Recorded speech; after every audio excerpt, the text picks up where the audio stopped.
Palestinian Lives Matter, ou en français la vie des Palestiniens compte. À Paris, plusieurs centaines de manifestants vêtus pour la plupart aux couleurs du drapeau palestinien reprennent à leur compte le slogan Black Lives Matter. Objectif, faire barrage à Benyamin Netanyahou, à quelques jours de la possible annonce de la mise en vigueur de son plan d'annexion d'un tiers de la Cisjordanie.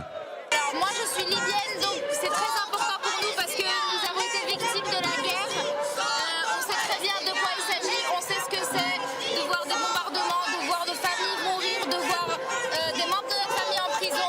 Donc la Palestine pour nous c'est une cause, en fait ça concerne tous les Arabes et ça devrait concerner toute l'humanité. Tous ont répondu à l'appel du mouvement BDS qui prône le boycott d'Israël. Cette manifestante montre la régression du territoire palestinien depuis 1946. D'autres scandent Stop annexion, Palestine vaincra ou encore les Palestiniens ne partiront pas, ils sont chez eux. C'est un territoire qui est occupé par Israël et ils tentent de l'annexer contre les lois humaines et contre les droits de l'homme parce que c'est une terre qui ne leur appartient pas. Présents en tête de cortège, les députés de la France insoumise Esther Benbassa et Éric Coquerel.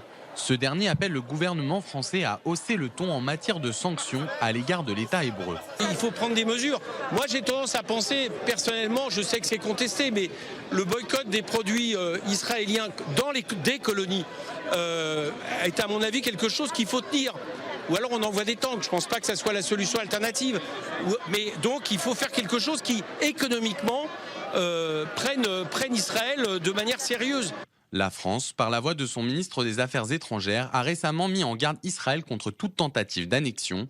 Jean-Yves Le Drian a prévenu l'État hébreu non seulement que cette décision affecterait ses relations avec l'Union européenne, mais que Paris restait également déterminé à reconnaître l'État palestinien le moment venu.